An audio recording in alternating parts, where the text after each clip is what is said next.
അസ്സലാമു അലൈക്കും വറഹ്മത്തുള്ളാഹി തആല വബറകാതുഹു.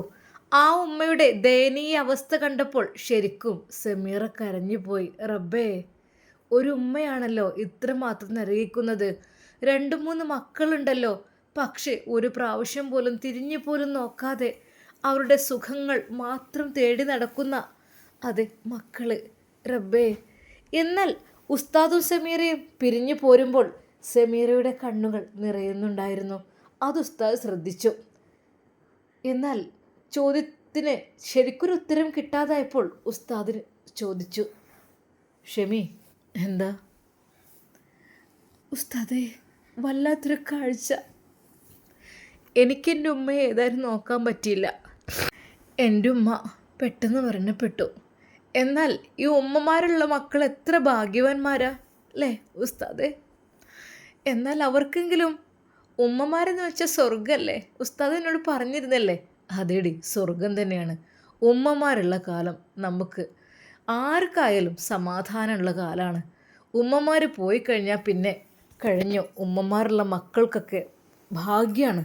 പക്ഷേ ഉമ്മമാരെ നോക്കാതിരുന്നാലോ റബ്ബേ, അത് വല്ലാത്തൊരു നഷ്ടം തന്നെയായിരിക്കും. ഇക്ക, ഞാൻ ഒരു കാര്യം പറയട്ടെ? എന്താ? എൻ്റെ പ്രിയപ്പെട്ട ഉസ്താദേ, അങ്ങേക്കിന്ന് പ്രഭാഷണമുള്ള ദിവസമല്ലേ? ആ അതെ. ഇന്നത്തെ വിഷയം ഉമ്മ എന്നുള്ള വിഷയമാക്കി കഴിഞ്ഞാൽ ഒരു പക്ഷേ ഒരുപാട് ആളുകൾ നന്നാവാൻ ചാൻസ് ഉണ്ട്. എന്താ, പറ്റില്ലേ? ഇൻഷാ അല്ലാ, തീർച്ചയായും. ആ ഒരു ഉമ്മയുടെ കണ്ണുനീര് കണ്ടപ്പോൾ ഞാനും എൻ്റെ മനസ്സിൽ വിചാരിച്ചു പോയതാണ് ആ ഒരു കാര്യം. ഇന്ന് ഞാൻ മറ്റൊരു വിഷയത്തെക്കുറിച്ച് പറയാനായിരുന്നു ഉദ്ദേശിച്ചിരുന്നത്. പക്ഷേ എന്തൊക്കെ തന്നെയായാലും മാഷാ അല്ലാ, ഇന്ന് നല്ലൊരു ടോപ്പിക്കാണ് നീ പറഞ്ഞത്. അത് നമുക്ക് ചെയ്യാം. എന്താ? അല്ലാഹുവേ, അവർക്കൊക്കെ അത് കേൾക്കാനുള്ളൊരു അവസരം ഉണ്ടായാൽ മതിയായിരുന്നു. വരുമായിരിക്കും എല്ലാവരും, ഇങ്ങനെയൊക്കെ ഇത് അറിയാതിരിക്കില്ല. എന്തൊക്കെ തന്നെ ഇൻഷാ അല്ലാ, വരാൻ പറ്റാത്തവർക്ക് ലിങ്ക് വഴി ജോയിൻ ആവാലോ. അതെ, ലൈവ് പരിപാടിയാണല്ലോ. എൻ്റെ പ്രിയപ്പെട്ട ഉസ്താദേ, ഈ ഒരു സമൂഹത്തിന് കൊടുക്കാൻ പറ്റുന്ന ഏറ്റവും വലിയൊരു സന്ദേശമായിരിക്കും അത്. അങ്ങ് എന്തായാലും ഇതിനെക്കുറിച്ച് പറയണം. എനിക്ക് സഹിക്കാൻ കഴിയുന്നില്ല. ആ ഉമ്മ പറഞ്ഞത് കേട്ടോ? എൻ്റെ മക്കളെ ഒന്ന് കണ്ടാൽ വരാൻ പറയണേ, കാണാനുള്ള ആഗ്രഹം കൊണ്ടാണെന്ന്. ഇൻഷാ അല്ലാ, നമുക്ക് എന്താ ചെയ്യാം. പിന്നെ ഇക്ക, പിന്നെ എന്നോട് വീണ്ടും ചെല്ലാൻ പറഞ്ഞിട്ടുണ്ടല്ലോ നമ്മളോട്. അത് അത് എന്ത് കാര്യത്തിനാ നിനക്കറിയോ? എനിക്കറിയാം, പക്ഷെ ഒരിക്കലും ഞാനതിനെ ആഗ്രഹിക്കുന്നില്ല. എന്താ എന്ത് ചെയ്യുന്നത്? അല്ല, അതാ ഉമ്മയുടെ പേരിലേ ഒരു 5 സെൻറ്റ് സ്ഥലമുണ്ട്, റോഡരികിലാണ്. അത്യാവശ്യം കുഴപ്പമില്ലാത്ത വിലയും കാര്യങ്ങളായി കിട്ടും. എപ്പോഴും മക്കൾ അതിനു വേണ്ടി തല്ലായിരുന്നു. ഉമ്മയെ തല്ലാൻ വരെ ആ നാസർ നിന്നിട്ടുണ്ട്. അതെ, എങ്ങനെയെങ്കിലും ആ സ്ഥലം വിറ്റ് ഞങ്ങൾക്കതിൻ്റെ ക്യാഷ് കിട്ടണം എന്ന് പറഞ്ഞ് 3 മക്കളും അതിനു വേണ്ടി ഉമ്മയെ ഒരുപാട് ശല്യപ്പെടുത്തിയിട്ടുണ്ട്. പക്ഷേ ആ ഉമ്മ അന്നൊന്നും മിണ്ടയില്ല. ആ ദേഷ്യം കൂടിയാണ് അവർ ഇതെല്ലാം കൂടി കാട്ടിക്കൂട്ടുന്നത്. അത് അവർക്ക് അതുകൂടി കിട്ടിക്കഴിഞ്ഞാൽ, ഉമ്മയുടെ ആ ഒരു സ്വത്തവകാശം കിട്ടിക്കഴിഞ്ഞാൽ അവർക്ക് എല്ലാം അവരുടെ ഇഷ്ടപ്രകാരം ചെയ്യാമല്ലോ. പിന്നെ ഉമ്മയെ ഒരിക്കലും നോക്കുകയും വേണ്ട എന്നുള്ള രീതിയിലായിരുന്നു അത്. എന്നാൽ ആ ഉമ്മ വിട്ടുകൊടുത്തതേ ഇല്ല. ഉമ്മ പറഞ്ഞു, എൻ്റെ കാലശേഷം നിങ്ങൾക്ക് ഞാൻ തരും. എന്തിനാ ഇപ്പം നിങ്ങളെ കാലശേഷം ഞങ്ങൾക്കത് കിട്ടണമെങ്കിൽ ഇപ്പം കിട്ടണം എന്ന് പറഞ്ഞ് അവർ എപ്പോഴും പ്രശ്നമാക്കാറുണ്ട്. അത് 5 സെൻറ്റുള്ള ആ ഒരു സ്ഥലം, അതായിരിക്കും ഒരു പക്ഷേ ആ ഉമ്മ അങ്ങനെ പറഞ്ഞത്. എന്നാൽ എൻ്റെ പ്രിയപ്പെട്ട ഉസ്താദേ, ഞാൻ ഒരിക്കൽ പോലും അത് ആഗ്രഹിക്കുന്നേ ഇല്ല. അത് അവർക്ക് മക്കളുണ്ടല്ലോ, അവർ ചെയ്തോട്ടെ. അവർക്ക് എന്താണെന്ന് വെച്ചാൽ ചെയ്തോട്ടെ. ആ ഉമ്മാക്ക് വേണ്ടി എന്തെങ്കിലും സഹായം ചെയ്യാൻ കഴിയുന്നുണ്ടെങ്കിൽ അത് ഏറ്റവും നല്ലതായിരുന്നു. പെട്ടെന്ന് ഉസ്താദ് പറഞ്ഞു, എൻ്റെ പെണ്ണെ, അതൊന്നും അവരൊരിക്കലും ചെയ്യൂല. അതൊക്കെ അവരുടെ കയ്യിൽ കിട്ടിക്കഴിഞ്ഞാൽ അവർ പുട്ടടിക്കുമെന്നല്ലാതെ ഉമ്മക്ക് ഒരു ഹെൽപ്പും ചെയ്യൂല. എന്നാൽ സമീറക്ക് ഒരാഗ്രഹം ഉണ്ടായിരുന്നു. എൻ്റെ ഉസ്താദേ. ആ എന്തടി? ആ ഉമ്മയെ വൃദ്ധസദനത്തിലാക്കിയിട്ട് എനിക്ക് എന്തെന്നറിയില്ല, മനസ്സിനുള്ളിലൊരു സമാധാനമില്ല. അതെ, ഒരു കാലത്ത് അതെൻ്റെ കൂടി ഉമ്മയായിരുന്നല്ലോ. ഇപ്പോഴല്ലേ അതെല്ലാം. എന്നാൽ പാവമാണ് അവർ, പാവപ്പെട്ട വൃദ്ധയാണ്. അവരെ നമ്മൾ ഹെൽപ്പ് ചെയ്താൽ അള്ളാഹു നമ്മെ ഹെൽപ്പ് ചെയ്യും. ശരിയല്ലേ? ശരിയാണടി, നീ പറഞ്ഞത് വളരെയധികം കറക്റ്റാണ്. നല്ല കാര്യം തന്നെയാണ്. പക്ഷേ നമ്മളവരെ ഹെൽപ്പ് ചെയ്യുമ്പോൾ അവരുടെ സ്വന്തം മക്കൾ വന്ന് നമുക്കെതിരെ വല്ല കേസ് കൊടുത്താലും അത് വലിയൊരു പ്രശ്നമായി തീരും. കാരണം ഞങ്ങളുടെ ഉമ്മയെ തട്ടിക്കൊണ്ടുപോകാൻ ശ്രമിച്ചു, ഉമ്മയുടെ സ്വത്ത് തട്ടിയെടുക്കുവാൻ ശ്രമിച്ചു എന്നതിൻ്റെ പേരിൽ മക്കൾ കേസ് കൊടുത്താൽ അവരൊന്നിനും മടിക്കാത്തവരല്ലേ. അങ്ങനെയും ചെയ്തു കഴിഞ്ഞാൽ അത് വലിയൊരു പ്രശ്നമായി തീരൂലേ. അതുകൊണ്ട് നമുക്ക് ഇൻഷാ അല്ലാ ഞാനൊന്ന് നോക്കട്ടെ, എന്നെക്കൊണ്ട് കഴിയുന്ന രീതിയിൽ അവരെ മനസ്സൊന്ന് മാറ്റിയെടുക്കുവാൻ പറ്റുമോ എന്നുള്ളത് കേട്ടോ. അങ്ങനെ അതാ ഉസ്താദും സമീറയും ഫ്ലാറ്റിലേക്ക് പോകുന്നു. അന്ന് ഉസ്താദിന് വിഷയം ഉമ്മ എന്നുള്ളതാണ്. ഉമ്മയെ നാം എങ്ങനെ സംരക്ഷിക്കണം? ഉമ്മ അത് നമ്മുടെ ജീവിതത്തിൽ ഏറ്റവും വിലപിടിപ്പുള്ള, വിലമതിക്കുവാനാകാത്ത ഒരു മുത്താണ്. നഷ്ടപ്പെട്ട് കഴിഞ്ഞാൽ അത് വലിയൊരു നഷ്ടമായിരിക്കും. അതിനെക്കുറിച്ച് ഉസ്താദ് ഒരു പ്രഭാഷണം നടത്തുവാൻ വേണ്ടി തീരുമാനിക്കുകയാണ്. എന്നാൽ അന്ന് ക്ലാസ്സിന് പോകുവാൻ വേണ്ടി തയ്യാറെടുക്കുകയാണ് എല്ലാവരും. അതെ, പതിവിലും ആളുകൾ കൂടിയിട്ടുണ്ട്. ഓൺലൈനായും ഓഫ്ലൈനായും ഒക്കെ അങ്ങനെ ആളുകൾ കേട്ടുകൊണ്ടിരിക്കുകയാണ്. എന്നാൽ ഉസ്താദിൻ്റെ സദസ്സിലേക്ക് എത്തിക്കിട്ടുവാൻ വേണ്ടി ഒരുപാട് ആളുകൾ വരുന്നുണ്ട്. പ്രത്യേകമായ ഒരു പോസ്റ്റർ ഇറക്കുവാൻ തീരുമാനിച്ചിരുന്നു. പക്ഷേ ഇന്ന് വിഷയം തെന്നി മാറിയത് കൊണ്ട് തന്നെ പ്രത്യേകമായിട്ട് ഒരു പോസ്റ്റർ ഇറക്കുവാൻ അതിന് കഴിഞ്ഞില്ല. എന്നാൽ എങ്കിലും ഉസ്താദിൻ്റെ പ്രഭാഷണത്തിന് മുമ്പായിട്ട് അവിടെ ഒരു അനൗൺസ്മെൻറ്റ് നടക്കും. അതിൽ വിഷയം ഉമ്മയാണ്. ഉമ്മയുള്ള എല്ലാവരും കേൾക്കേണ്ട പ്രഭാഷണമാണ് ഇതെന്ന് പ്രത്യേകമായിട്ട് ഉസ്താദ് അവരോട് പറയുവാൻ വേണ്ടി ആവശ്യപ്പെടുന്നു. അങ്ങനെയത് എല്ലാവരും കാത്തിരുന്ന സമയമെത്തി. പുത്തൻവേടി തറവാട്ടിൽ നിന്ന് നുസൈബയും ഉമ്മയും ഷമ്മാസും എല്ലാവരും ഇപ്പോൾ പോകുന്നുണ്ട്. കുഞ്ഞിനെയും കൊണ്ട് അവൾ വണ്ടിയിലിരിക്കും. അങ്ങനെയാകുമ്പോൾ പ്രശ്നമില്ലല്ലോ. അങ്ങനെയാണ് പതിവ് പോലെ അതാ സദസ്സിൽ ആളുകൾ തിങ്ങി നിറഞ്ഞു. അന്നും ആളുകൾക്കുള്ള ഫുഡൊക്കെ അത് ഐഷുമ്മയുടെ വക തന്നെയായിരുന്നു. പതിവ് പോലെ ഉസ്താദ് സ്റ്റേജിലേക്കെത്തി. അന്ന് ഐഷു സമീറയുടെ മടിയിൽ തന്നെയായിരുന്നു ഇരുന്നിരുന്നത്. അതെ മോളെ, ഉപ്പച്ചി അതാ. എൻ്റെ ഉപ്പച്ചി അല്ല, അങ്ങനെ പറയല്ലേ മോളെ, ആളുകളൊക്കെ നമ്മൾ നോക്കൂട്ടോ. ഉപ്പച്ചി പാട്ട് പാടൂലേ ഉമ്മച്ചി? അത് ഇവിടെ നിന്ന് പാട്ടൊന്നും പാടൂല, അത് നിനക്കല്ലേ പാട്ട് പാടി തരാറുള്ളത്. നല്ല രസമാണല്ലേ. ഇത് ഉപ്പച്ചിയുടെ പ്രഭാഷണം കേട്ടോ നമ്മൾ കേൾക്കാൻ വന്നിട്ടുള്ളത്. അങ്ങനെ അതാ അനൗൺസ്മെൻറ്റ് തുടരുന്നു. നമ്മളെല്ലാവരും ആകാംക്ഷയോടെ കാത്തിരിക്കുന്ന നമ്മുടെ പ്രിയപ്പെട്ട ഉസ്താദ് അവർകൾ ഇതാ വേദിയിലേക്ക് കടന്നു വരികയാണ്. അല്ലാഹു അക്ബർ, അല്ലാഹു അക്ബർ, അല്ലാഹു അക്ബർ, അല്ലാഹു അക്ബർ എന്ന് പറഞ്ഞുകൊണ്ട് അതാ ഉസ്താദിനെ വേദിയിലേക്ക് വരവേൽക്കുന്നു. ശരിക്കും സമീറ ആ ഒരു കാഴ്ച കണ്ട് കണ്ണുകൾ നിറഞ്ഞു പോയി. റബ്ബേ, എൻ്റെ ഒരു ഭാഗ്യം. പതിവ് പോലെ ഉസ്താദ് ക്ലാസ് തുടങ്ങുകയാണ്. അസ്സലാമു അലൈക്കും വറഹ്മത്തുള്ളാഹി തആല വബറകാതുഹു. അൽഹംദുലില്ലാ അൽഹംദുലില്ലാ അല്ലാഹുമ്മ സ്വല്ലി അലാ സയ്യിദിനാ മുഹമ്മദിൻ വഅലാ ആലി സയ്യിദിനാ മുഹമ്മദ്. റബ്ബി ഇശ്റഹ് ലി സ്വദ്രി വയസ്സിർ ലി അംരി എന്ന് പറഞ്ഞുകൊണ്ട് പതിവ് പോലെ ഉസ്താദ് ക്ലാസ് തുടർന്നു. എന്നാൽ ഉസ്താദ് പെട്ടെന്ന് തന്നെ മുഖവുര കൂടാതെ വിഷയത്തിലേക്ക് പ്രവേശിക്കുകയാണ്. പ്രിയപ്പെട്ടവരെ, ഇവിടെ ഇത്രയധികം ആളുകൾ ഒരുമിച്ച് കൂടിയിരിക്കുന്നു. അൽഹംദുലില്ലാഹ് ഹംദൻ കസീറൻ ത്വയ്യിബൻ മുബാറക്കൻ. എൻ്റെ പ്രിയപ്പെട്ടവരെ, വളരെയധികം സന്തോഷകരമായ കാഴ്ചയാണ്. ഇൽമ പഠിക്കാൻ, ദീന് പഠിക്കാൻ ഒത്തുകൂടിയ നിങ്ങളെ കാണുമ്പോൾ ഞാൻ എന്നെ സൃഷ്ടിച്ചെൻ്റെ പടച്ച റബ്ബിനോട് നന്ദി പറയുകയാണ്. അല്ലാ, അൽഹംദുലില്ലാ റഹ്മാനെ, എത്ര ആളുകളാണ് നന്മ തേടി വരുന്നത്, ദീൻ പഠിക്കുവാൻ വേണ്ടി വരുന്നത് അല്ലേ. വളരെയധികം സന്തോഷമാണ് ഈ നാട്ടിലെത്തിയതിന് ശേഷം എനിക്ക്. മാഷാ അല്ലാ, എനിക്ക് വല്ലാത്തൊരു അഭിമാനം തോന്നുന്നു നിങ്ങളുടെ കാര്യത്തിൽ. നമുക്ക് ഈ ദുനിയാവെന്ന് വെച്ചാൽ കുറച്ച് കാലത്തെ ജീവിതം. നമ്മൾ വിരുന്നുകാരാണ്. വിരുന്ന് വന്ന സമയത്ത് കുറച്ച് നല്ല കാര്യങ്ങൾ ചെയ്യുക. പിന്നീട് നമ്മൾ ഏറി വന്നാൽ 60-70 മുത്ത് ഹബീബ് സല്ലല്ലാഹു അലൈഹി വസല്ലം പറഞ്ഞിട്ടുണ്ടല്ലോ, 60-ൻ്റെയും 70-ൻ്റെയും ഇടയിലാണ് എൻ്റെ ഉമ്മത്തിങ്ങളിൽ കൂടുതൽ മരണം സംഭവിക്കുന്നത്. അതിനേക്കാളും കൂടാം 70, 80, 90, 100, 150 വർഷമുള്ള ഒരു പൗരൻ സൗദിയിൽ ഇപ്പോൾ മരണപ്പെട്ടു അല്ലേ. 150 വയസ്സ്. അതിൽ എത്രയോ ഭാര്യമാരുണ്ട്, മക്കളുണ്ട്. വീണ്ടും ഒരു വിവാഹത്തിന് വേണ്ടി തയ്യാറെടുക്കുകയായിരുന്നു എന്നറിയാൻ കഴിഞ്ഞു.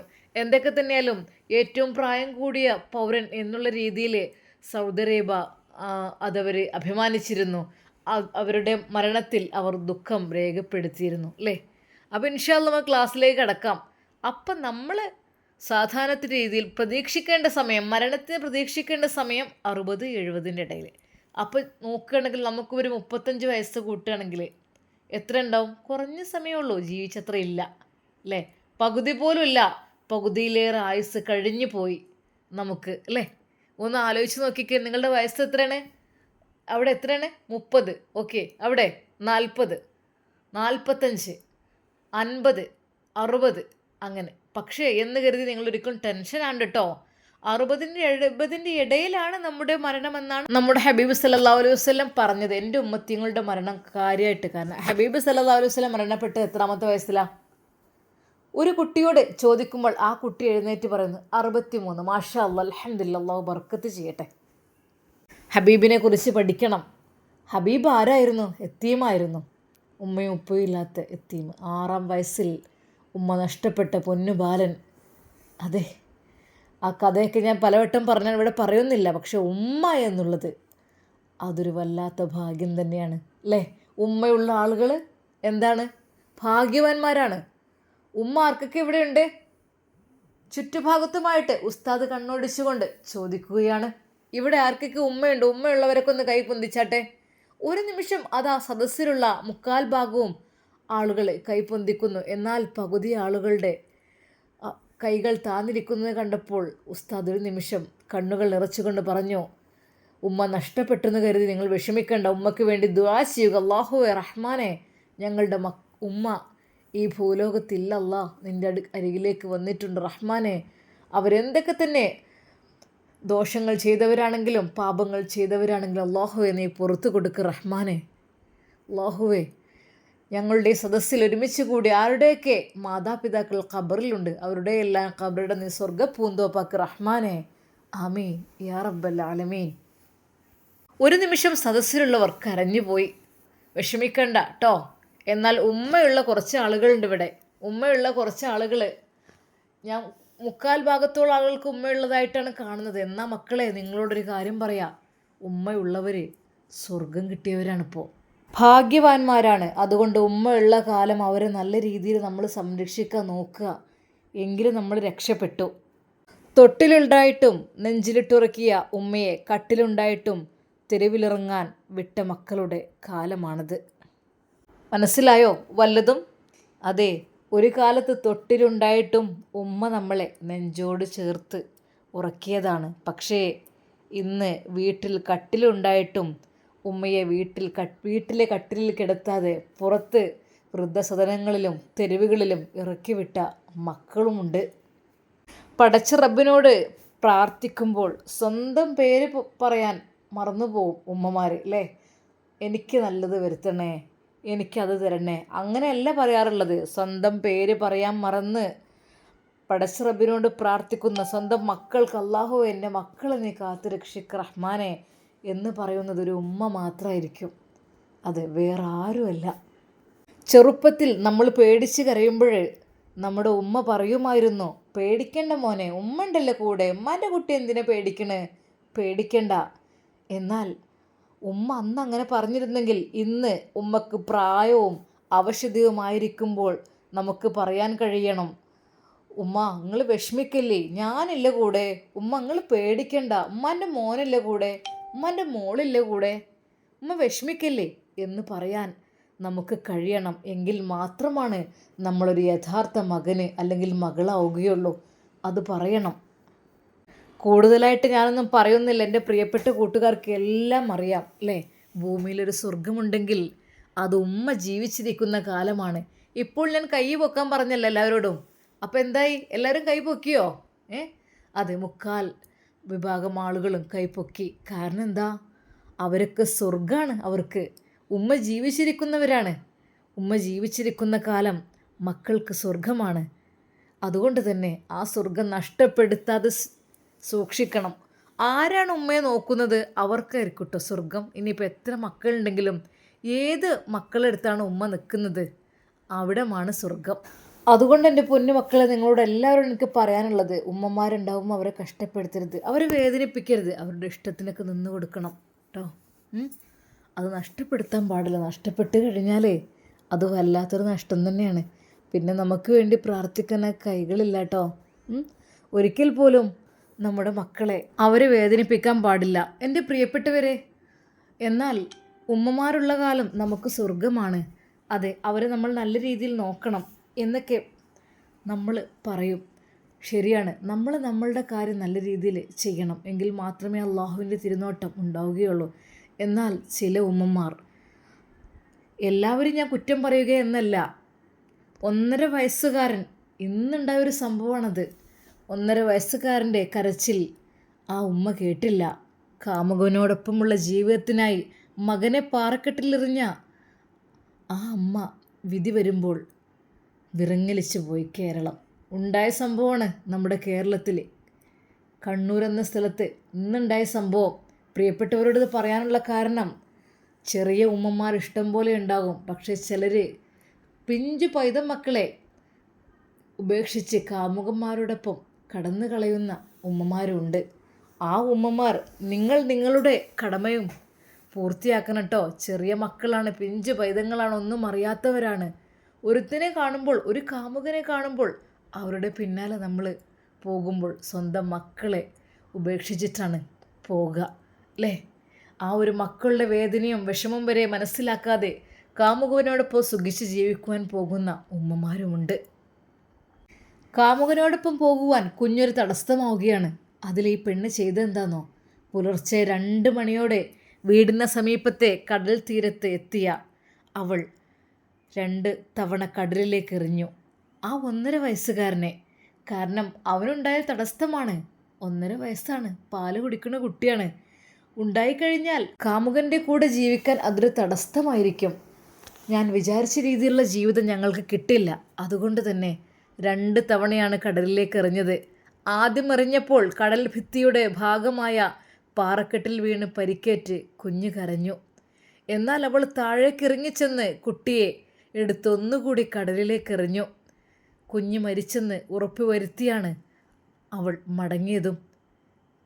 എന്തിനായിരുന്നു ഇങ്ങനെയൊക്കെ ചെയ്തത്? അതെ, 1.5 വയസ്സുള്ള കുട്ടിയുള്ള സമയത്താണ് ഭർത്താവിൻ്റെ സുഹൃത്തായിരുന്ന, പല രീതിയിലും ബന്ധങ്ങൾ അങ്ങനെയൊക്കെ വരുമല്ലോ, ഭർത്താവിൻ്റെ സുഹൃത്തുമായ ഒരാളുമായി അവൾ പരിചയത്തിലാകാണ്. ഈ പരിചയം പിന്നീട് പ്രണയമാവുകയാണ്. മകൻ്റെ മരണം ഭർത്താവിൻ്റെ തലയിൽ കെട്ടിവെക്കുന്നതിനും അവൾ ശ്രമം നടത്തിയിരുന്നു. അതിൻ്റെ ഭാഗമായാണ് കുടുംബകലഹത്തെ തുടർന്ന് മാസങ്ങളായി അകന്നു കഴിഞ്ഞിരുന്ന ഭർത്താവിനെ സംഭവത്തിൻ്റെ തലേന്ന് രാത്രി അവൾ വിളിച്ച് നിർബന്ധിച്ച് വീട്ടിൽ നിർത്തി. പാവം ഭർത്താവ് ഇതൊന്നും അറിഞ്ഞില്ല. എൻ്റെ കൂട്ടുകാരൻ്റെ കൂടെ ഇവളെ ഇറങ്ങിപ്പോവുകയാണെന്നോ അതൊന്നും അറിഞ്ഞില്ല പാവം ഭർത്താവ്. പക്ഷേ എല്ലാം കാണുന്ന പടച്ച റബ്ബുണ്ടല്ലോ, ആ കരിങ്കല്ലിനിടയിൽ അവളുടെ ചെരുപ്പ് കുടുങ്ങി. അതവൾക്ക് എത്ര തന്നെ വലിച്ചിട്ടും കിട്ടിയില്ല. അത് പോലീസിന് വലിയൊരു തെളിവായി. ഭർത്താവ് തൻ്റെ കുഞ്ഞിനെ കടലിൽ എറിഞ്ഞു കൊന്നു എന്നായിരുന്നു പറഞ്ഞിരുന്നത് അവൾ. പക്ഷേ തെളിവുകൾ കിട്ടി. അവളുടെ ചെരുപ്പാണ് ആ കടൽ തീരത്തെ പാറക്കൂട്ടത്തിൻ്റെ ഇടയിൽ നിന്നും കിട്ടിയത്. കുഞ്ഞിനെ കാണാത്തതിനെ തുടർന്ന് അതാ ആ പിതാവ് മകനെ അന്വേഷിച്ചിറങ്ങുകയാണ്. ഇവളോട് ചോദിച്ചപ്പോൾ അറിയില്ലെന്ന് പറഞ്ഞു. എൻ്റെ ഭർത്താവാണ് എൻ്റെ കുഞ്ഞിനെ കൊന്നത് എന്നായിരുന്നു അവൾ പറഞ്ഞത്. പക്ഷേ കുഞ്ഞിനെ കാണാതായതോടെ കുഞ്ഞിൻ്റെ പിതാവ് പോലീസിൽ പരാതി നൽകുകയായിരുന്നു. പിന്നീട് നാട്ടുകാരും പോലീസ് നടത്തിയ തിരച്ചിലിനൊടുവിൽ കുഞ്ഞിൻ്റെ മാതാവായ അവളുടെ വീട്ടിൽ നിന്നും 50 മീറ്റർ അകലെയുള്ള കടൽ ഭിത്തിയിൽ കണ്ടെത്തുകയായിരുന്നു. എന്നാൽ അവൾ പറഞ്ഞു എൻ്റെ ഭർത്താവാണ് അത് ചെയ്തതെന്ന്. ഒടുവിൽ പോലീസ് 2 പേരെയും ക്വസ്റ്റ്യൻ ചെയ്യുകയായിരുന്നു. കാമുകനോടൊപ്പം ജീവിക്കാൻ വേണ്ടിയാണ് മകനെ ഇല്ലാതാക്കിയതെന്ന് ഒടുവിൽ അവൾ പറഞ്ഞു. എല്ലാത്തിനും തെളിവുണ്ടല്ലോ. അവളുടെ വസ്ത്രത്തിൽ നിന്ന് കടൽ വെള്ളത്തിൻ്റെ സാന്നിധ്യം ഫോറൻസിക് പരിശോധനയിൽ കണ്ടെത്തിയത് കേസിന് വഴിത്തിരിവായിരുന്നു. എന്നാൽ അത് മാത്രമല്ല, ആ 1.5 വയസ്സുകാരൻ്റെ ആ ഒരു പിഞ്ചു കുഞ്ഞിൻ്റെ കയ്യിലുണ്ടായിരുന്ന ആ പാൽക്കുപ്പിയും ആ ഒരു കടൽ തീരത്ത് നിന്ന് കണ്ടെടുക്കാനായി. എന്താലേ, അങ്ങനെയുള്ള ഉമ്മമാരും ഉണ്ട്. അപ്പോൾ നമ്മുടെ ഉമ്മമാർ ശ്രദ്ധിക്കുക. നമ്മുടെ പിഞ്ചു മക്കളെ വലിച്ചെറിഞ്ഞ് നമ്മൾ കാമുകന്മാരുടെ കൂടെ പോയി കഴിഞ്ഞാൽ ഒരിക്കലും അത് മുന്നോട്ട് പോകില്ല, അതിന് കഴിയില്ല. എന്താലേ, ഇതൊക്കെ നടന്ന സംഭവമാണ്. നടന്ന സംഭവമാണ് 1.5 വയസ്സുകാരനെ വലിച്ചെറിഞ്ഞ് കാമുകൻ്റെ കൂടെ പോകുക. പഠിച്ചോനെ, എന്തല്ലേ ഓരോ മനുഷ്യന്മാർ ഇബിലീസായി മാറുകയാണ്. അതെ, പാവപ്പെട്ട ഉമ്മമാരെ ഉപ്പമാരെ വൃദ്ധസദനത്തിലിട്ട് സുഖിക്കുന്ന അങ്ങനെ പലരും. പടച്ച റബ്ബ് കാത്തു രക്ഷിക്കട്ടെ. അതുകൊണ്ട് എൻ്റെ പ്രിയപ്പെട്ടവരെ, നമ്മൾ പരസ്പരം മനസ്സിലാക്കുക. അത് നമ്മൾ പ്രസവിച്ച് വളർത്തിയുണ്ടാക്കിയ മാതാവാണത്, പിതാവാണത്. അവരുടെ കൈകൾ ഇല്ലായിരുന്നെങ്കിൽ ഞാനിവിടെ ജീവിക്കുമായിരുന്നില്ല എന്ന് നമ്മൾ മനസ്സിലാക്കുക. അവർക്ക് വേണ്ടി പ്രാർത്ഥിക്കുക, അവരെ സംരക്ഷിക്കുക. ഒരിക്കൽ പോലും അവരെ വഴിയാധാരമാക്കരുത്. കനത്ത വില കൊടുക്കേണ്ടി വരും. ദുനിയാവിൽ നിന്ന് തന്നെ നമുക്കത് തിരിച്ചു കിട്ടും. നമ്മൾക്കുമുണ്ട് മക്കൾ, അവർ വളർന്നു വരും. വളർന്നു വന്നു കഴിഞ്ഞാൽ അവർ അതിനേക്കാളും വലിയ കുറ്റകൃത്യങ്ങൾ നമുക്ക് ചെയ്യും. ദുനിയാവിൽ നിന്ന് വെച്ച് തന്നെ നമുക്കത് ലഭിക്കും. ഉസ്താദിൻ്റെ പ്രഭാഷണം കേട്ട് എല്ലാവരും ഞെട്ടിപ്പോയി. അതെ, അത് കേൾക്കാൻ നമ്മുടെ ഫസീലയുമുണ്ടായിരുന്നു. ഫസീല തൻ്റെ കാര്യങ്ങളെക്കുറിച്ച് ഓർത്തു. റബ്ബേ, ഞാൻ എന്തൊരു സാധനമായിരുന്നു. എൻ്റെ ഭർത്താവിനെയും മക്കളെയും ഉപേക്ഷിച്ച് പോയവളായിരുന്നു ഞാൻ. റഹ്മാനെ, നീ എനിക്ക് പുറത്തു തരണേ അല്ലാ. ഫസീലയ്ക്ക് വല്ലാത്ത കുറ്റബോധം തോന്നുകയാണ് തൻ്റെ പ്രിയപ്പെട്ട ഭർത്താവിനോട്. ക്ലാസ്സിലേക്ക് വരുന്നവർക്കെല്ലാം ശരിക്കും അവർക്ക് നന്നാകണം എന്ന് വരെ തോന്നിപ്പോകും. ആ രീതിയിലുള്ള പ്രഭാഷണം, അതുപോലുള്ള വിഷയങ്ങളായിരുന്നു ഉസ്താദ് പറഞ്ഞിരുന്നത്. ഇന്നത്തെ ആ ഒരു വാക്ക് കേട്ട്, ഉസ്താദിൻ്റെ വാക്കുകൾ കേട്ട് ശരിക്കും അവിടെ കൂടിയവർക്കെല്ലാം വല്ലാത്തൊരു അനുഭവമാണ് ഉണ്ടായത്. അവർ വിചാരിക്കുകയാണ്, എന്തൊക്കെ തന്നെയായാലും വേണ്ടില്ല, ഞങ്ങളുടെ പ്രിയപ്പെട്ട ഉമ്മയുടെ അരികിലേക്ക് പോകണം, ഉമ്മയോട് ചെയ്തതെല്ലാം പൊരുത്തപ്പെടുവിക്കണം. അതെ, ഉമ്മയോട് സ്നേഹത്തോടെ പെരുമാറണം. അതുവരേക്കും ഭാര്യയുടെ വാക്കുകൾ മാത്രം കേട്ടുകൊണ്ടിരുന്ന ഭർത്താവിനും കുറ്റബോധം തോന്നി തുടങ്ങുകയാണ്. ആ സദസ്സിലുള്ളവർക്കെല്ലാം മനസ്സിൻ്റെ ഉള്ളിൽ വല്ലാത്ത ഒരു വിഷമങ്ങൾ വന്നുകൊണ്ടിരിക്കുകയാണ്. റബ്ബേ, ഞങ്ങൾ ഉമ്മയെ ശരിക്കും നോക്കിയിട്ടില്ല, ഭാര്യയുടെ വാക്കുകൾ മാത്രം കേട്ടിട്ടാണ് ഞാനൊക്കെ നിന്നിട്ടുള്ളത്. അള്ളാഹുവേ, അതുകൊണ്ട് ഇനി മുതൽ ഞങ്ങൾ ഉമ്മയെ നല്ല രീതിയിൽ സംരക്ഷിക്കും, നോക്കും എന്നുള്ള ചിന്തയായിരുന്നു എല്ലാവർക്കും. അങ്ങനെ അത് ഉസ്താദിൻ്റെ പ്രഭാഷണമെല്ലാം അവസാനിക്കുവാനായി. എന്നാൽ ഇതിനിടയിൽ ഉസ്താദിൻ്റെ പ്രഭാഷണം കേൾക്കുന്ന ഒരു കൂട്ടുകാരി, അതായത് റാഹിലയുടെ കൂട്ടുകാരി, ആ കൂട്ടുകാരി നേരെ അതാ റാഹിലക്ക് അതിൻ്റെ ലിങ്ക് ഷെയർ ചെയ്ത് കൊടുക്കുകയാണ്. ഒരു നിമിഷം അവൾ ഫോണിലേക്ക് നോക്കി. പ്രഭാഷണം, വിഷയം ഉമ്മ. ഓഹ്, ഇതിപ്പോൾ എന്താ ഉമ്മാനെ കുറിച്ചുള്ള പ്രഭാഷണോ? ഇതിപ്പോൾ എനിക്കിട്ടിട്ട് എൻ്റെ കൂട്ടുകാരി തന്നൊരു പണിയാണല്ലോ. ഉമ്മമാരായാലേ കുറച്ച് മക്കളൊക്കെ ചോദിച്ചാലേ മുതലും സ്വത്തൊക്കെ തരണം, അല്ലാതെ എപ്പോഴെങ്കിലൊക്കെ കിട്ടിയിട്ട് എന്ത് കാര്യമാണ്? അതിന് വേണ്ടിയിട്ടായിരിക്കും ഇപ്പോൾ എനിക്ക് അയച്ചു തന്നത്. എന്നാൽ ആ നിമിഷം തന്നെ അത് ഷെറീനക്കും അവൾ അയച്ചു കൊടുക്കുന്നു. എന്നാൽ ഷെറീൻ അത് കണ്ടപാടെ, എന്താണ് ഇത്, ഉമ്മാനെ കുറിച്ചുള്ള പ്രഭാഷണോ? ഉമ്മയാണെങ്കിലേ കുറച്ച് നന്നാവണം, വെറും മരുമകളെ വാക്കുകൾ മാത്രം കേട്ട് നിൽക്കണം ഉമ്മ ആവരുത്. അതെ, കുറച്ചൊക്കെ മക്കളുടെ അനുസരിക്കണം, എങ്കിലും മാത്രമേ മക്കൾ നോക്കുള്ളൂ. ഉമ്മ ആരെയും അനുസരിക്കൂല, നോക്കൂല, അവൾ പറഞ്ഞാൽ മാത്രം അനുസരിക്കും. അങ്ങനെയൊക്കെ ഒരു ഇത് ഉമ്മാക്കുണ്ട്. ഉമ്മയെക്കുറിച്ച് എന്തെങ്കിലും ആരത് അയച്ചെന്നത്? എൻ്റെ കൂട്ടുകാരി തന്നെടി. അവള് അവിടെ ആ ഉസ്താദില്ലേ, ആ സമീറാനെ കെട്ടിയ ഉസ്താദേ, അതാണ് പ്രഭാഷണത്തിൻ്റെ കാളം തോന്നുന്നു. അതാ അയച്ചു തന്നിക്ക് ലിങ്ക്. താത്ത, ഞാൻ നല്ലൊന്ന് കേട്ട് നോക്കട്ടെ. ഈ കേൾക്കണേ കേട്ടോ, ഞാൻ കേൾക്കൂല കേട്ടോ. എന്നോട് അതിനെക്കുറിച്ച് പറയേ വേണ്ട. എന്നാൽ അതാ റാഹില ആ ഒരു ക്ലാസ് കേൾക്കുവാൻ വേണ്ടി ഒരുങ്ങുന്നു. അപ്പോഴേക്കും താത്ത വിളിച്ചു, അതെ, ഇജ് ഓരോന്ന് കേട്ട് മയങ്ങിയിട്ട് ഉമ്മാൻ്റെ അടുത്തേക്ക് സോപ്പിട്ട് പോകാൻ നിൽക്കണ്ട. ഉമ്മയൊന്ന് പഠിക്കട്ടെ, നല്ലോണം ഒന്ന് പഠിക്കണം. അതിന് വേണ്ടില്ല, അവിടെ കിടക്കട്ടെ. അതിനിപ്പോൾ എന്താ, നമ്മളോട് തീരെ സ്നേഹം ഉമ്മാക്കില്ല, അപ്പം നമ്മൾ അവിടെ നിൽക്കട്ടെ. എന്താന്നില്ല, എനിക്കെന്ത് ഇത്ര ബേജാറ് ആ ഒരു കാര്യത്തിൽ? താത്ത ഒന്ന് കേട്ട് നോക്കാലോ പ്രഭാഷണം, എന്താ ഏതാന്നൊക്കെ ഉള്ളത്. ഉമ്മമാരെ കുറിച്ചൊക്കെ അങ്ങനെ പറയും, പക്ഷേ കുറച്ചൊക്കെ ഉമ്മമാർക്ക് ഇങ്ങോട്ടും വേണം. അതില്ലെങ്കിലേ പിന്നെ പറഞ്ഞിട്ട് കാര്യമില്ല. ഷെറീന റാഹിലയെ സമ്മതിക്കുന്നില്ല എന്ന് തന്നെ പറയാം. ഷെറീന വിചാരിക്കുന്നു, അപ്പം ഇനിയിപ്പോൾ ഓരോന്നും പറയണ്ടാവും. ഇനിയിപ്പോൾ എൻ്റെ അവിടെ അമ്മായിമ്മ, അതിനിപ്പോൾ പറയേണ്ടി വരൂല, അതും പോയിക്കണ് ആ വയലിന്. അവിടെ പോയിട്ട് എന്തൊക്കെയാണെന്നാവോ അത് പറയാം. ഇനിയിപ്പോൾ എന്നെ കുറിച്ചായിരിക്കും, ഉമ്മമാരെ കുട്ടികളിട്ട് പോണ ഉമ്മമാരെ കുറിച്ചും അങ്ങനെയൊക്കെ ഉണ്ടാവും. എന്നാൽ ഈ സമയം ജമീല താത്തിയും പ്രഭാഷണം കേട്ട് കരഞ്ഞു പോകുകയായിരുന്നു. എൻ്റെ മരുമകൾ, അതെ, പഠിച്ചോനെ എൻ്റെ കുട്ടികളെ കൊല്ലാതിരുന്നാൽ മതിയേനു. കാരണം ഓള് ഒന്നിനും മടിക്കാത്തതാണ്, മക്കളെ ഒന്ന് നോക്കി ഒന്നും ചെയ്യാത്തതാണ്. റബ്ബേ അള്ളാഹുവേ നീ കാത്തു രക്ഷിക്കേ. പഠിച്ചോനെ ആ ഷെറീനൊന്ന് കേട്ടിക്കണമെങ്കിലേ എന്തൊരു മട്ടുണ്ടായിരുന്നു. അതെ, എല്ലാവരും അതിനു വേണ്ടിയാണ് നിൽക്കുന്നത്. ഉമ്മമാര് മക്കളെ നോക്കാത്തവരും അതുപോലെ ഉമ്മമാരെ നോക്കാത്ത മക്കളും എല്ലാവരും കേൾക്കേണ്ട പ്രഭാഷണം തന്നെയാണ്. എന്നാൽ ഉസ്താദ് പറയുന്നു, പ്രിയപ്പെട്ടവരെ, എൻ്റെ ഭാഗത്ത് നിന്ന് എന്തെങ്കിലും നിങ്ങൾക്ക് ഇഷ്ടമില്ലാത്തത് വാക്കോ പ്രവൃത്തിയോ ഉണ്ടായി പോയിട്ടുണ്ടെങ്കിൽ നിങ്ങൾ ക്ഷമിക്കണം. പിന്നെ എൻ്റെ പ്രിയപ്പെട്ട കൂട്ടുകാരോട് എനിക്ക് പറയാനുള്ളത് എന്താണെന്ന് വെച്ചാൽ മാക്സിമം ഷെയർ ചെയ്യുക, ആളുകളിലേക്ക് എത്തിക്കുക. നമ്മുടെ നാട്ടിലെ എല്ലാവരും പരസ്പരം സ്നേഹമുള്ളവരാകട്ടെ. എല്ലാവരും ഉമ്മമാരും മക്കളൊക്കെ സ്നേഹിക്കുന്നവരാകട്ടെ. ഒരു ഉമ്മമാരും വൃദ്ധസദനത്തിലേക്ക് കൊണ്ടുപോകുന്നൊരവസ്ഥ ഒരാൾക്കും വരാതിരിക്കട്ടെ. അള്ളാഹു സുബ്ഹാനഹു വ തആല നമ്മൾ കേട്ടതും പറഞ്ഞതുമെല്ലാം ഒരു സ്വാലിഹായ അമലായി സ്വീകരിക്കട്ടെ. പ്രിയപ്പെട്ടവരെ, ഉമ്മമാർ അത് നിങ്ങൾ മറക്കരുത്. അത് ജീവിക്കുന്ന കാലം, സ്വർഗമുള്ള കാലം അതവരുണ്ടാകുമ്പോഴാണ്. അവർ നഷ്ടപ്പെട്ടു കഴിഞ്ഞാൽ എല്ലാവരും നഷ്ടപ്പെട്ടു. ഇൻഷാ അല്ലാഹ് എല്ലാവരും ഇന്ന് മുതൽ എവിടെയൊക്കെ ഉമ്മമാർ നിങ്ങളുടെ തെറ്റിപ്പിണങ്ങി നിൽക്കുകയാണെങ്കിലും ഉമ്മമാർ നിങ്ങൾ എവിടെയെങ്കിലും കൊണ്ടുവിട്ടിട്ടുണ്ടെങ്കിലും എല്ലാവരും അത് സ്വീകരിക്കണം. അവരെ പോയി കണ്ട് പൊരുത്തപ്പെടുവിച്ച് അവരെ കൂട്ടിക്കൊണ്ടുവന്ന് അവരുടെ കൂടെ ജീവിക്കാൻ വേണ്ടി ശ്രമിക്കണം. എങ്കിൽ ആ ഉമ്മമാരുടെ കണ്ണീരിന് ഒരു അറുതിയുണ്ടാകും.